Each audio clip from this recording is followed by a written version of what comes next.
اموالہم صدقۃ تطہرہم بہا وتزکیہم وصل علیہم۔ زکوٰۃ اتنا بڑا عمل ہے کہ اللہ تعالیٰ ہمیں کہتا ہے کہ میرے نبی پہ درود پڑھو، فرشتوں سے کہتا ہے میرے نبی پہ درود پڑھو، اور خود بھی کہتا ہے کہ میں اپنے نبی پر درود بھیجتا ہوں۔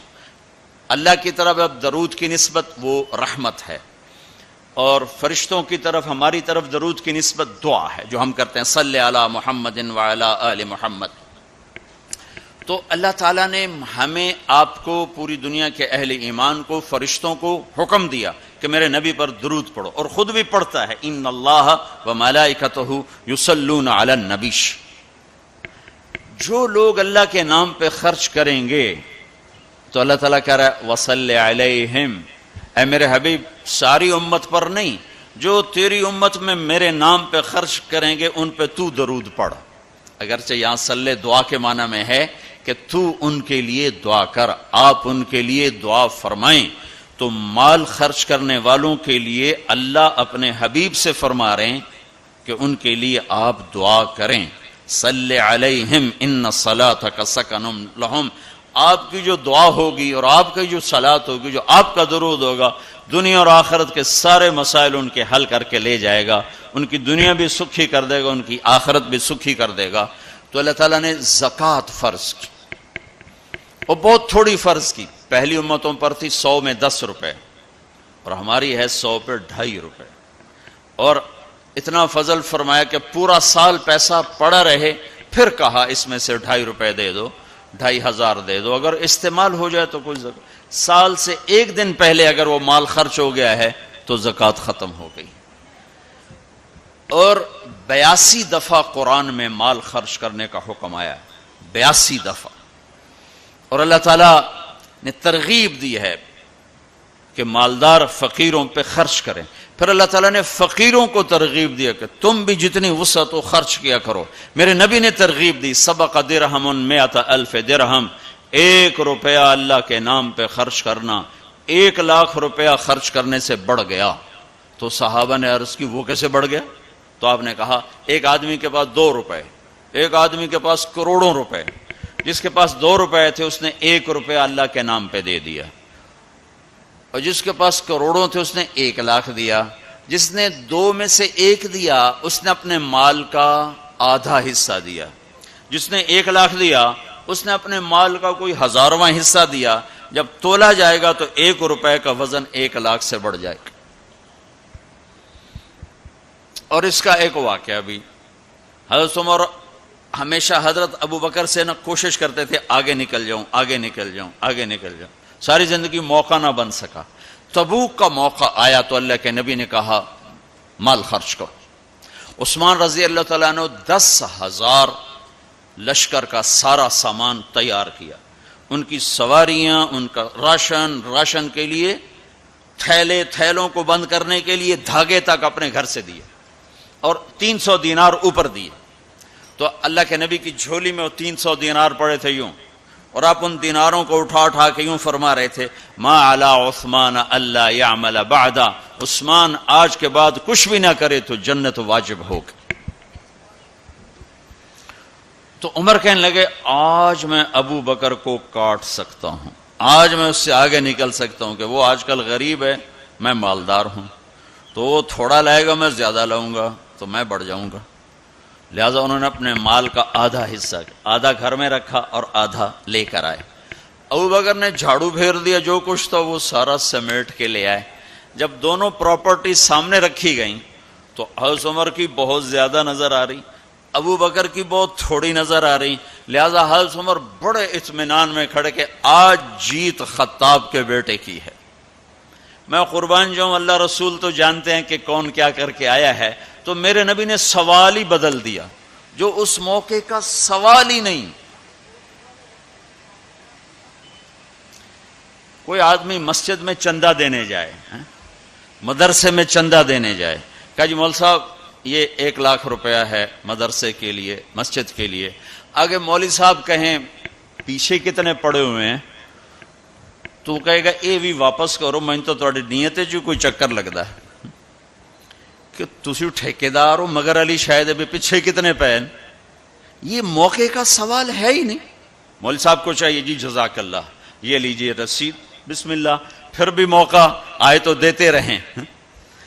تو میرے نبی نے پوچھنا یہ تھا ابو بکر کتنا لائے ہو، عمر کتنا لائے ہو، اور یہی اس موقع کا سوال ہے.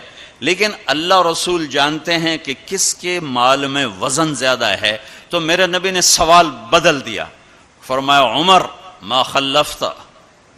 واہ واہ، عمر پیچھے کیا چھوڑ کے آئے ہو؟ تو حضرت عمر تو وہیں دھڑم ہو گئے گا، با میں گیا. سوال سے ہی وہ پتہ چلے گا، با میری کلی اڑ گئی، گئی وکٹ. عمر ما خلفت یا ما ترکت لأہلک، یہ دونوں الفاظ ہیں. پیچھے گھر والوں کے لیے کیا چھوڑا؟ تو پہلے حضرت عمر بڑے جوش میں کھڑے تھے، پھر ایک دم ڈھیلے ہو گئے، کہنے با جی آدھا چھوڑا ہے آدھا لایا ہوں. پھر آپ نے کہا ابا بکر ما خلفت یا ما ترکت لأہلک، ابو بکر تو پیچھے چھوڑ کے کیا آیا، بچوں کے لیے کیا چھوڑ کے آیا؟ تو انہوں نے کہا ترکت اللہ ورسول، میں تو اللہ اس کے رسول کو چھوڑ کے آیا ہوں، باقی سب کچھ لے آیا. تو اس پر عمر کہنے لگے ابو بکر میں نہیں تجھ سے آگے بڑھ سکتا، کوئی بھی تجھ سے آگے نہیں بڑھ سکتا. اور اگلی سنو،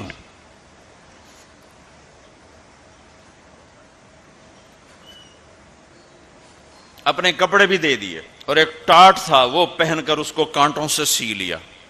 تو جبریل آئے، کہنے لگے یا رسول اللہ، اللہ تعالیٰ پوچھ رہے ہیں کہ ابو بکر نے یہ ٹاٹ کیوں پہنا ہوا ہے؟ تو آپ نے کہا کہ ابو بکر نے سارا کچھ اللہ اس کے رسول پہ لگا دیا ہے اس لیے یہ پہنا ہوا ہے. تو کہا یا رسول اللہ، اللہ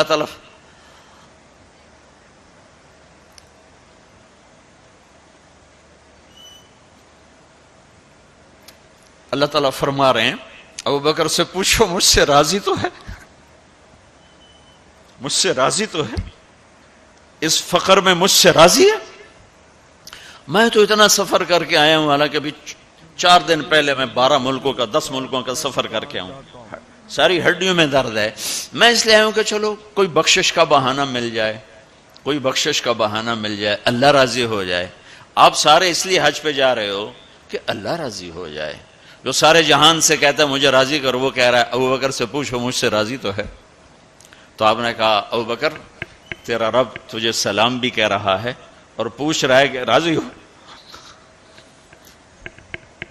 تو ابو بکر کی چیخیں نکلی، میں اپنے رب سے راضی، میں اپنے رب سے راضی ہوں، میں اپنے رب سے راضی. میرے بھائیو بہنوں، زندگی ایسے گزار کے مرو کہ اللہ کو ملو تو اللہ خوش ہو کے مل رہا، ایسے نہ مرو کہ اللہ کی بارگاہ میں پیش کیے جا رہے ہوں مجرم بن کر، قیدی بن کر. تو اللہ اس کے رسول نے مال لگانے پر زور دیا. اللہ چاہتا تو سب کو مال دے دیتا، کسی کو فقیر کسی کو مالدار. مالدار کا شکر کا امتحان لیا، فقیر کے صبر کا امتحان لیا. کہ اللہ فقیر کا صبر دیکھے گا، مالدار کا شکر دیکھے گا. اور جب مالدار لوگ زکوٰۃ نہیں دیتے تو پھر عزتیں نیلام ہوتی ہیں. جب سب کچھ اپنے اوپر لگانے کا ذوق بن جاتا ہے اور اپنے ہی بڑے بڑے زیور، کپڑے، گھر، گاڑیاں. یہ بھی لاہور کا واقعہ ہے. بیگم صاحب ڈرائیور کے ساتھ گئی ہیں اور واپسی پہ کہہ رہی ہیں اسلم ڈرائیور آج میری بڑی اچھی قسمت، وہ ساڑی میں نے لی تو میں سمجھ رہی تھی 1 لاکھ کی ہے، وہ تو مجھے 75,000 میں مل گئی، بڑی سستی مل گئی. خوش ہو کے ڈرائیور کو بتا رہی. تیسرے دن ڈرائیور کے بیٹے کا بازو ٹوٹ گیا. وہ آ کر کہتا ہے صاحب جی میری تنخواہ میں تو اس کا علاج ہو نہیں سکتا، تو مہربانی کر کے کچھ میری مدد کر دیں، اس کا علاج ہو جائے. تو صاحب کہتے ہیں اسلم تمہیں پتہ تو آج کل کاروبار بڑا مندہ ہے، تو میرے پاس تو گنجائش نہیں، میرا ایک ڈاکٹر دوست ہے میں اسے فون کر دیتا ہوں، وہ تمہاری مدد کر دے گا. جب اس طرح ہوتا ہے تو پھر ڈاکے، چوریاں، قتل و غارت شروع ہوتے ہیں. جب اس طرح ہوتا ہے تو مالداروں میں تکبر پیدا ہوتا ہے اور غریبوں میں ظلم پیدا ہوتا ہے.